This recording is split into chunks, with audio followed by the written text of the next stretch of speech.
함께 창세기 40장 20절로부터 23절까지 화면을 보면서 함께 봉독하겠습니다. 시작합니다. 제3일은 바로의 생일이라 바로가 그의 모든 신하를 위하여 잔치를 베풀 때에 술 맡은 관원장과 떡 굽는 관원장에게 그의 신하들 중에 머리를 들게 하니라. 바로의 술 맡은 관원장은 전직을 회복하며 그가 잔을 바로의 손에 받들어 주었고 떡 굽는 관원장은 매달리니 요셉이 그들에게 해석함 같이 되었으나 술 맡은 관원장이 요셉을 기억하지 못하고 그를 잊었더라. 아멘. 아멘. 오늘은 꿈 얘기를 많이 해야 될 것 같아요. 오늘 꿈 얘기를 시작하는데 특별히 성경에 나와 있는 꿈에는 사실은 이게 하나님의 계시거든요.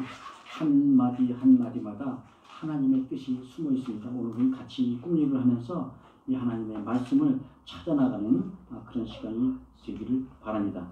특별히 창세기에는 꿈 얘기가 많아요. 기억하시겠지만 아브라함이 횃불 언약을 맺을 때 하나님은 아브라함을 재우시면서 혼자 그 쪼갠 짐승들 사이를 지나가셨던 거죠. 꿈속에 아브라함은 모든 것을 보고 있었다는 거예요. 또 리브가의 신탁 이야기는 우리가 너무나 잘 알고 있지 않습니까? 동생이 형이 동생을 섬기리라. 작은 자가 큰 자가 되리라. 우리 그리스도인들의 가장 첫째 되는 강령이나 마찬가지죠. 또 야곱의 천국 사다리, 이것도 꿈 얘기하죠. 꿈속에 하늘에서 천사가 오르락내리락 사다리를 통해 오르락내리락하는 걸 봤다는 거예요. 하늘에 계신 하나님께서 우리한테 내려오신다는 말씀이죠. 그런 면에서 보면 꿈은 하나님의 계시의 한 방법임에 틀림이 없습니다. 분명히 꿈은 하나님의 은사가 될 것입니다. 믿음의 조상들 가운데서 특별히 요셉만큼 어려서부터 꿈쟁이로 부를 정도로 꿈과 밀접한 관계가 있는 사람은 드물 거예요. 그래서 요셉은 이 꿈 때문에 형들이 미워해서 결국은 애굽의 시대장 보디발의 노예로 팔리기까지 하지 않습니까? 다행히 하나님의 보살피심으로 요셉은 보디발의 모든 소유를 주관하는 가정 총무에까지 진급을 했죠. 그런데 보디발의 아내가 이 요셉을 눈여겨보고 있다가 유혹을 합니다. 물론 당연히 거절했죠. 그러나 보디발의 아내는 요셉에게 누명을 씌웠고 보디발은 그를 왕의 죄인들을 가두는 옥에 요셉을 가두죠. 창세기 39장 22절 23절을 보면요. 옥에 갇힌 요셉에 대해서 이렇게 해설하고 있어요. 간수장이 옥중 죄수를 다 요셉의 손에 맡김으로 그 재반 사물을 요셉이 처리하고 간수장은 그의 손에 맡긴 것이 무엇이든지 살펴보지 아니하였으니 이는 여호와께서 요셉과 함께 하심이라. 여호와께서 그를 범사에 형통하게 하셨더라. 여러분, 우리가 기억해야 될 것이 있어요. 벌써 하나님께서 요셉을 범사에 형통하게 하셨다는 말씀이 두 번째 나옵니다. 첫 번째가 그 요셉이 친해장 애굽 사람 보디발의 집에 팔려갔을 때 이렇게 말씀하셨죠. 여호와께서 요셉과 함께 하심으로 그가 형통한 자가 되어 그의 주인 애굽 사람의 집에 있으니. 여러분, 여기서 요셉이 형통하게 되었다는 것은 권력자의 집에 노예로 팔려가서 그 노예 생활이 좀 편해졌기 때문에 형통하다는 게 아니죠. 이는 요셉이 하나님의 섭리에 따라 당대 정말 막강한 권세가 집에 들어가서 애굽의 정치 경제 문화를 배우게 되었다는 말씀이에요. 마찬가지로 요셉이 이렇게 억울한 누명을 쓰고 왕의 신하들만이 갇히는 옥에 갇혔는데도 또 형통하다고 말씀하세요. 이제 이 의미는 이 옥중에서 벌어진 일을 통하여 새로운 하나님의 계획이 펼쳐질 것이라 하는 그런 말씀이기도 하죠. 여러분 인생 우리 세옹지마라고 하죠. 지금 좋은 일이 생겼다고 이게 나쁜 일이 안 되는 거 없고요. 나쁜 일이 생겼다고 좋은 일이 안 되는 법이 없다는 거예요. 그래서 결국은 마지막이 좋은 것, 그것을 바로 우리는 성공이라고 말하고 있지 않습니까? 그래서 형통한 인생이란 정말 모든 것이 좋고 나쁜 모든 일들이 합력하여 선을 이루는 인생이야말로 형통한 인생이라고 말할 줄 믿습니다. 믿는 자들이 겪는 고통은 사실은 하나님께서는 더 좋은 것으로 주시기 위한 이런 고통도 허락해 주셨다는 거예요. 하나님께서는 하나님과 동행하는 모든 하나님의 백성들의 인생을 형통케 하시는 줄 믿으시기 바랍니다. 아멘. 고통이 크면 기쁨도 더 커지는 법이죠. 고통 중에서도 하나님께서는 그 섭리대로 우리에게 베풀어 주실 은혜를 기대하면서 고통조차도 감사함으로 감당해 나가는 우리 모두가 되시기를 주의 이름으로 축복드립니다. 아멘. 그러면 이제 요셉에 갇힌 그 옥중에서는 무슨 일이 일어났을까요? 히브리 출신 노예 청년 요셉이 간수장 대신 감옥의 모든 사물을 관장하고 있을 때 애굽 왕의 술 맡은 관원장과 떡 굽는 관원장 둘이 죄인으로 옥에 들어옵니다. 그런데 이들은 바로 애굽 왕 바로의 장관들이에요. 술 맡은 관원장, 떡 굽는 관원장, 별거 아닌 것처럼 보이지만요. 우리 기억해 보면 바벨론 왕 아닥사스의 장관이던 느헤미야의 직책이 바로 술 맡은 관원장이었어요. 장관들이라는 거예요. 그런데 이 둘 다 음식을 맡은 관원장이라고 물어볼 거야. 보아서 이들이 옥에 들어왔다는 의미는 아마 음식에 무슨 일이 있었던 것 같아요. 애굽 왕 바로의 독살 미수 사건이 용의자로 들어왔다는 겁니다. 이에 시대장은 요셉에게 특별히 부탁해요. 이 두 죄인의 수령을 들어라. 어쩌면 이들이 무죄가 될지도 모르는 권력자들이기 때문이라는 거죠. 그리고 이 두 관원장은 옥중에서 매우 비슷한 이상한 꿈을 꾸고 이 꿈이 뭔지 몰라서 고민을 합니다. 그런데 이때 꿈 꾸던 자이던 요셉이 이번에는 꿈을 해몽하는 자 요셉으로 이들 앞에 나타납니다. 오늘은 그 옥에 수감된 바로 왕의 두 관원장 꿈에 얽힌 이야기를 통해서 나타나는 하나님의 섭리에 대해 함께 말씀을 나누도록 하겠습니다. 첫째가 꿈은 종종 하나님의 계시라는 거예요. 우리 성경 한번 펼치시고요. 8절 함께 읽어보겠습니다. 제가 읽습니다. 그들이 그에게 이르되 우리가 꿈을 꾸었으나 이를 해석할 자가 없도다. 요셉이 그들에게 이르시되 해석은 하나님께 있지 아니하니까 청컨대 내게 이르소서. 당시 감옥이라는 건 마치 시궁창 같은데요. 운막이죠. 그런데 그런 곳에서 요셉은 남은 달랐어요.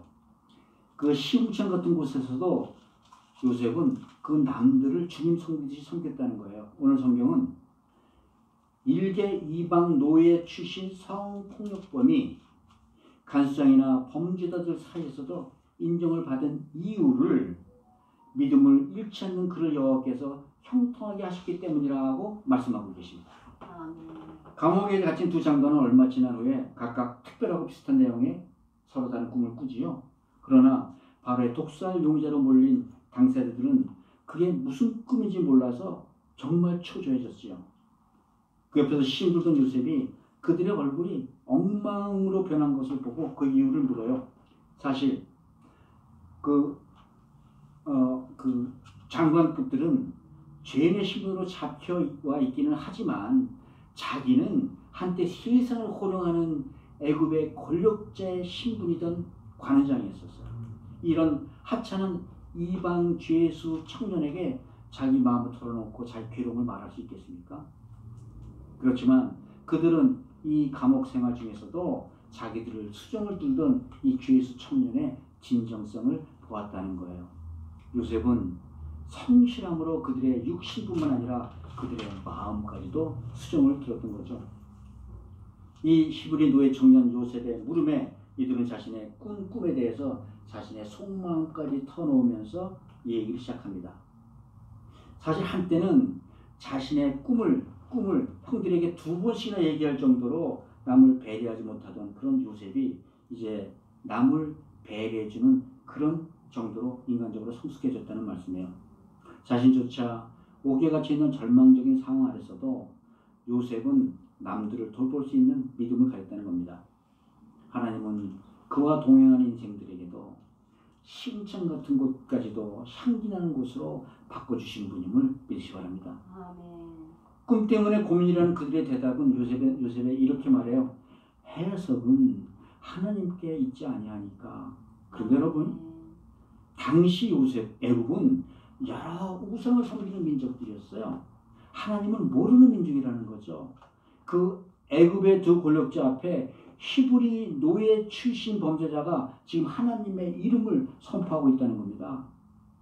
만약에 요셉에 대한 시위대장의 추천이 없었다면 그들이 요셉의 말을 듣고 그를 정말로 참남하게 여겼을 겁니다. 그런데도 궁지에 몰린 그들은 이 요셉의 말에 귀를 기울이기 시작했다는 거예요. 여러분, 우리 전도하다가 보면 굉장히 어려움을 겪죠. 말을 아무리 해도 말을 듣지 않으려고 해요. 그래서 세상은 자기 관심 가진 곳에만 주의를 쏟죠. 그러나 혹시 그 가정에 어려운 일이 있다거나 자기 목숨이 걸린 일이 있다면 사람들은 우리가 강조하지 않아도 그들도 하나님의 말씀에 귀를 기울인다는 겁니다. 이렇게 하나님의 말씀에 귀를 기울이는 그들에게 요셉은 즉시 이렇게 말해요. 청컨대 내게 이르소서. 이는 자기가 그런 하나님의 계시를 해석할 만한 하나님의 사자라는 말이잖아요. 하나님께서 이 꿈을 해석해 주실 것이라는 이런 믿음이 없었다면 요셉은 이렇게 담대하게 말할 수 없었을 겁니다.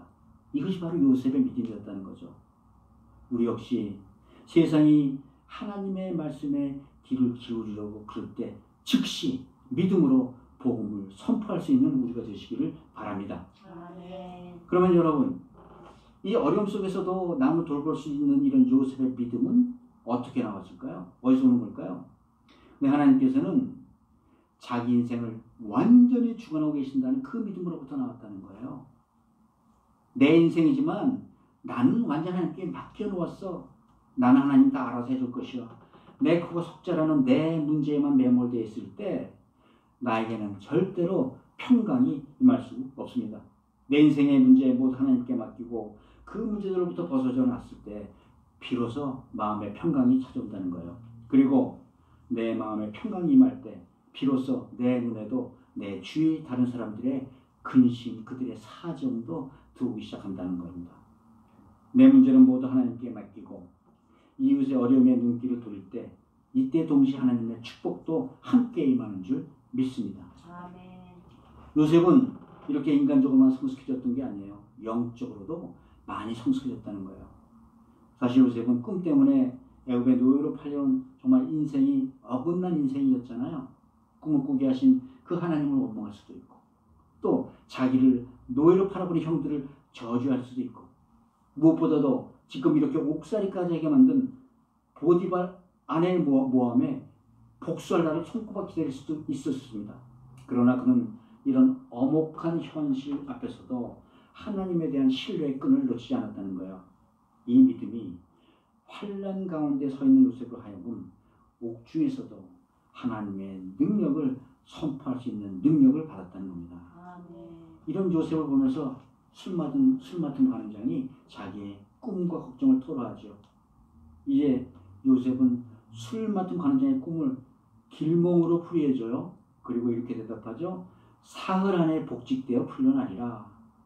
그러면서 요셉은 술 관원장에게 굉장히 중요한 부탁을 합니다. 창세기 40장 14절부터 15절까지 말씀이에요.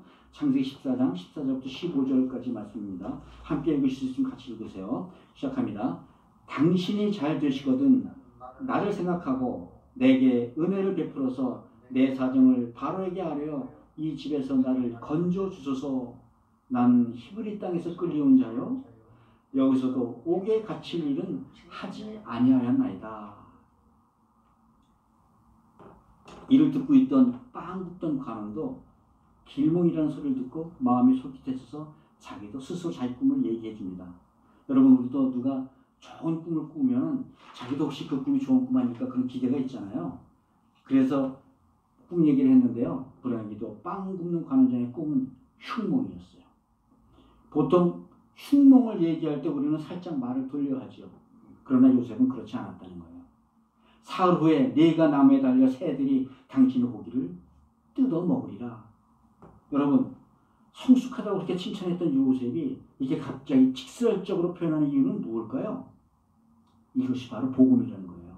여러분, 사람이 죽느냐 사느냐 문제를 가지고 다루는 게 바로 복음 아닙니까? 그 세상은 복음을 듣지 못해서 죽음의 길로 갑니다. 그러니 죽음을 앞둔 사람들한테 완곡하게 말할 수 있나요? 그래서 여러분, 진리는 언제나 핏빛이라는 거예요. 거칠고 딱딱합니다. 영적으로 성숙한 사람이란 복음이 아무리 거칠고 딱딱하더라도 받은 그대로 실천하고 전파한다는 겁니다. 떡 굽는 관원장에게 특히 좋은 말만 해줬다면 그는 죽음을 준비조차 하지 못했을 거예요. 이렇게 길몽을 이해하기는 쉽지만 흉몽을 이해하기는 쉽지 않아요. 마찬가지로 천국을 이야기하기는 쉽지만 지옥을 이야기하기는 어렵다는 거예요. 여러분, 그러나 복음은 선포하는 것이지 설득하는 것이 아니라는 겁니다. 예수님도 이렇게 말씀하시죠. 귀 있는 자들은 들을지어다. 복음은 영혼을 구하는 능력입니다. 성령의 역사는 우리들에게 복음을 듣게 하는 귀를 열어주시는 거예요. 복음을 한 자 한 회 하나님 말씀 있는 그대로 행하고 전하는 것이 바로 우리 믿는 자들의 임무인 줄 믿습니다. 사랑하는 성도 여러분, 환난은 사람을 성숙하게 만들죠. 요셉도 환난을 통해 가면서 점점 성숙해졌습니다. 믿는 자들에게 환난도 축복으로 바꿔주시는 하나님의 섭리가 항상 함께 하시는 줄 믿습니다. 성숙한 믿음으로 환난 중에서도 평강을 누려 남들을 돌볼 줄 아는 그 은혜를 누리시기를 주의 이름으로 축복드립니다. 두 번째, 이 죄수들이 꾼 꿈에는 어떤 영적인 의미를 가지고 있느냐 하는 그런 말이에요. 술 맡은 관원장은 사울에 복직되었어요. 요셉의 해석대로 되었죠. 요셉은 그 관원장의 꿈을 해보고 나서 그에게 자신의 석방을 간곡히 부탁했어요. 그런데 본문 23절에 보니까 관원장은 이 일을 잊어요. 그를 잊었더라. 성경은 창세기 41장 다음 장 1절에서 속절없이 지난 2년이 지났다고 말하고 있어요. 만 2년 후에 바로가 꿈을 꾼지. 아마 요셉은 이루 말할 수 없는 실망감 속에서 그 2년을 보냈을 겁니다. 그러나 하나님께서는 우리에게 힌트를 주시죠. 당신의 계획이 바로 바로의 꿈에 있다는 걸 알려주고 계십니다. 바로가 꿈을 꾼지. 2년 후에 애굽왕 바로에게 자기의 꿈을 해몽해줄 현자가 필요성이 생겼다는 거예요. 네, 하나님의 계획은 히브리에서 납치되어 온 노예 소년 요셉을 바로에게 만나게 해주시는 거였다는 거예요. 그러면 이제 모든 퍼즐이 맞춰져 나가죠. 왜 요셉이 지난 13년 동안 이런 환란을 거쳐 나왔는지. 그렇지 않았다면 어떻게 어린 이방 노예 소년이 겨우 13년 만에 애굽왕 바로를 만나 애굽의 총리가 될 수 있었겠습니까?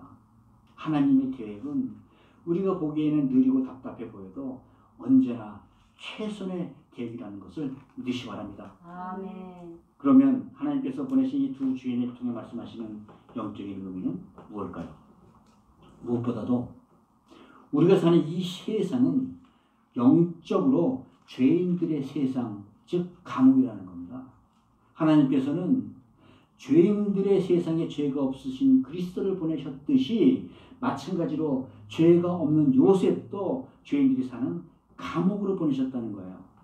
그 감옥 속에는 두 종류의 죄인이 있었습니다. 술 맡은 관원장과 빵 굽는 관원장. 모두 죄인이죠. 이 말씀은 이 땅에 태어나는 모든 인간은 죄인이라는 뜻이에요. 믿는 자도 죄인이요, 안 믿는 자도 죄인입니다. 오직 차이는 믿는 자는 하나님의 궁유를 입은 자이고 안 믿는 자는 하나님의 궁유를 입지 못한 죄인이라는 뿐이라는 겁니다. 그러나 누가 궁유를 입었는지 안 입었는지는 아무도 몰라요. 오직 꿈을 해석하는 자가 와야만 알 수 있다는 겁니다. 예, 요셉의 해몽대로 술 맡은 관원장은 궁유를 잃었고 빵 굽는 관원장은 궁유를 못 입었어요. 세상은 모두 이렇게 같은 죄인들로 가득 차 있지만 죄인들은 요셉의 해몽대로 살 자와 죽을 자로 나뉜다는 겁니다. 그런데 여러분, 꿈은 내가 꾸고 싶다고 꿔주는 게 아니잖아요. 꿈은 하나님 주십니다. 그렇다면 우리는 하나님 주시는 운명대로 살아간다는 이야기지요. 그러므로 이 세상의 모든 사람들은 각각 서로 다른 관원장들의 꿈을 안고 살아간다는 겁니다. 어떤 사람은 예수를 믿고 천국에 가고 어떤 사람은 예수를 거부하고 지옥으로 가요. 요셉은 꿈을 통해 산 자와 죽은 자를 골라냈지만 그리스도께서는 복음을 통해 산 자와 죽은 자를 구별하시고 심판하시는 줄 믿으시기 바랍니다. 감옥 속에서 요셉은 꿈으로 인해 근심에 쌓인 두 죄인들을 향해 먼저 다가갔습니다. 이는 마치 죄인된 우리를 위해 하나님께서 우리께로 먼저 다가오신 거나 마찬가지예요. 그리고 술 맡은 관원장의 꿈 이야기를 듣고 난 후에 요셉은 자기를 나는 히브리 땅에서 끌려온 자라고 소개를 해요. 여기서 히브리 사람이라는 의미는 원어적으로 나는 강 건너온 사람이요 라는 뜻입니다. 성경에서 강을 영적으로는 죽음을 통과하는 문, 하나님 나라로 들어가는 문 이렇게 해석하죠. 이스라엘 백성이 홍해를 건너 출애굽할 때나 광야 40년을 청산하고 요단강을 건너 가나안 땅에 들어가는 것 모두가 기존에 살던 세상과는 단절하고 하나님의 나라로 들어가는 것을 상징하고 있잖아요. 그러니까 요셉이 나는 히브리 사람이라는 그 영적인 의미는 나는 하나님의 나라에서 온 사람이에요 라는 뜻이에요. 요셉은 자기를 나는 하나님이 주신 그 꿈을 해몽할 권세를 가진 자라고 믿었던 것입니다.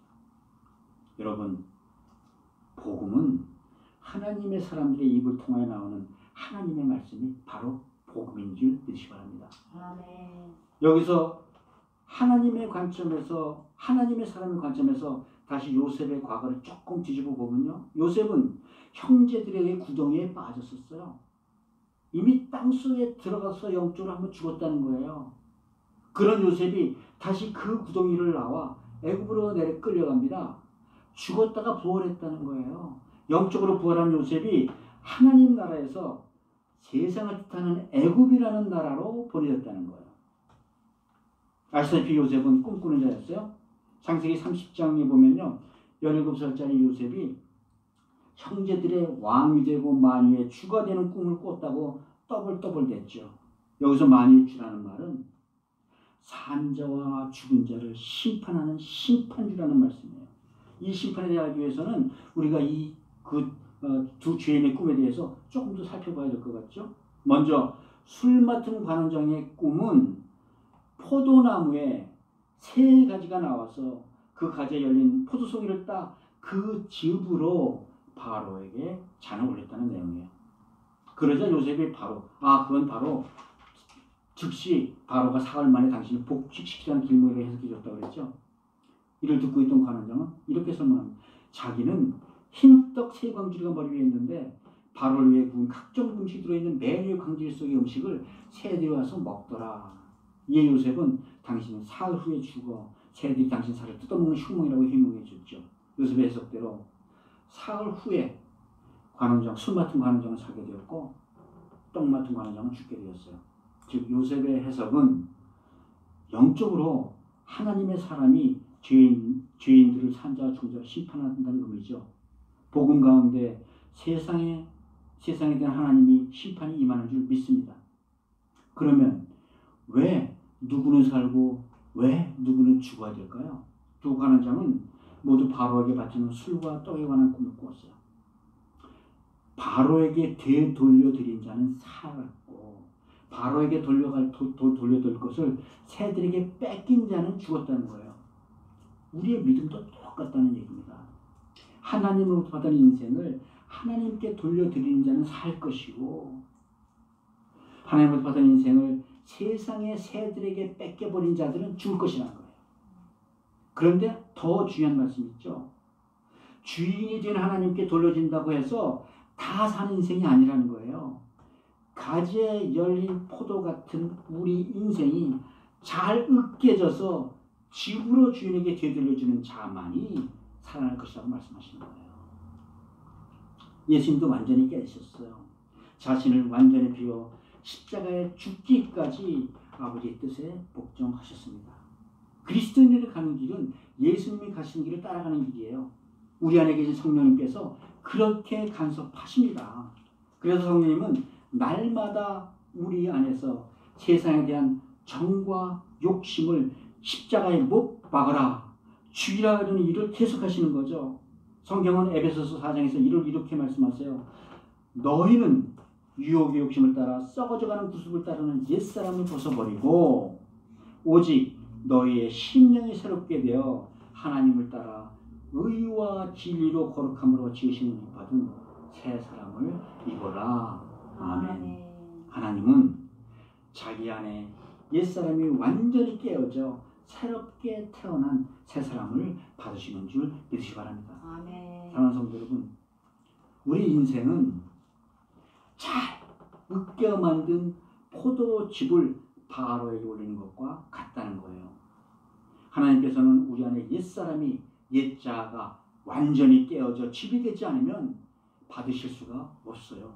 온전히 복음에 순종하여 하나님께서 받아주시고 하나님께서 살려주시는 우리 모든 인생들이 되시기를 주 이름으로 축복드립니다. 아멘. 자, 그러면 이번에는 이 두 죄수와 그리스도는 어떻게 말씀을 의미하고 있느냐는 말씀이에요. 이제 술 맡은 관원장이 복직되자 요셉은 감옥을 나갈 절호의 기회가 생긴 거죠. 그런데 그 술 맡은 관원장은 만 2년이 지날 동안 감옥에 갇힌 요셉을 까맣게 잊고 말았어요. 우리 예수님도 이 땅에 오셔서 공생의 3년 동안 하나님과는 단절된 상태로 지났다는 거예요.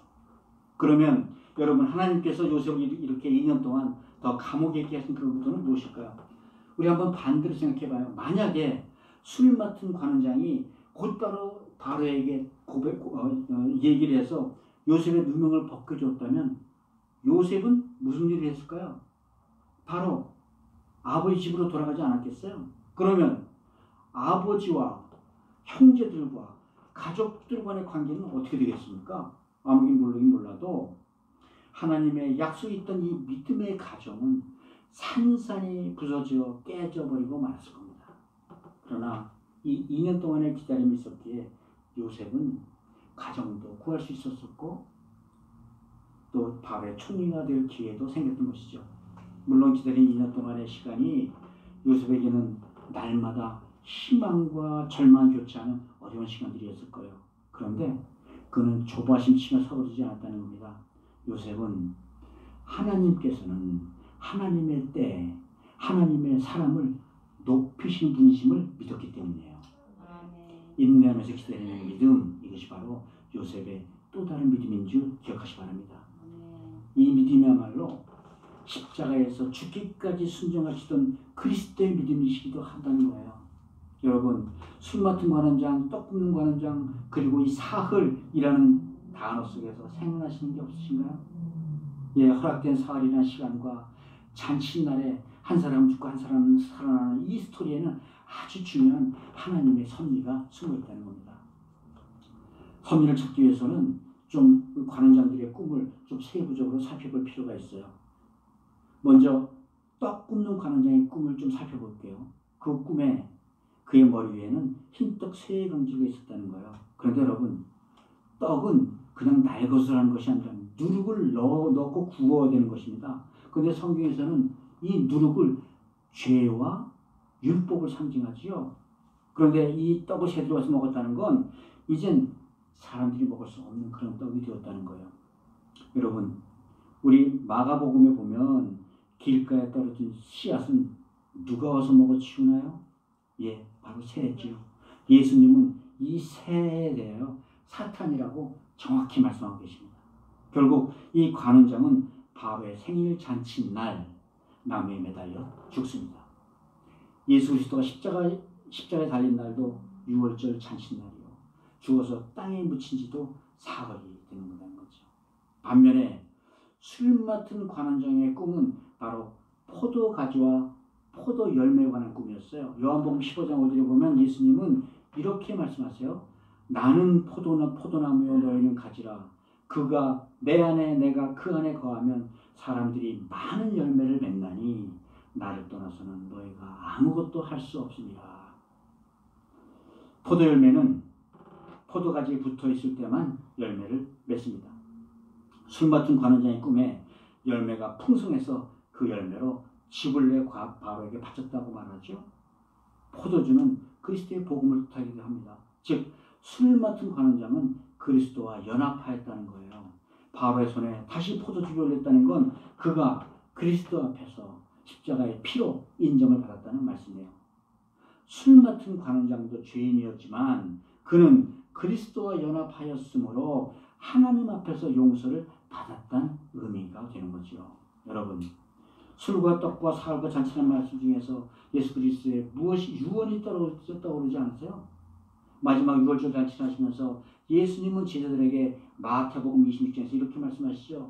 그들이 먹을 때 예수께서 떡을 가지사 축복하고 떼어 제자들에게 주며 이르시되 받아 먹으라 이것은 내 몸이라 하시고 또 잔을 가지사 감사 기도하시고 그들에게 주시며 이르시되 너희가 다 이것을 마시라 이것은 죄사함 얻게 하려고 많은 사람을 위하여 흘린 바 나의 피 곧 언약의 피니라.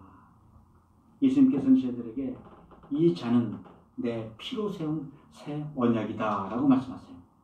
십자가에서 보혈의 피를 흘리심으로 우리 모든 사람들 인류의 죄값을 치르신 우리 주 예수 그리스도의 생명의 포도주, 또 하늘에서부터 내려와 세상에 영원한 생명을 공급해주는 생명의 떡이 되신 우리 주 예수 그리스도, 네, 오직 예수 그리스도의 피와 살, 즉 십자가의 죽음을 통해 하나님의 새 언약이 완성되리라 말씀하시는 거예요.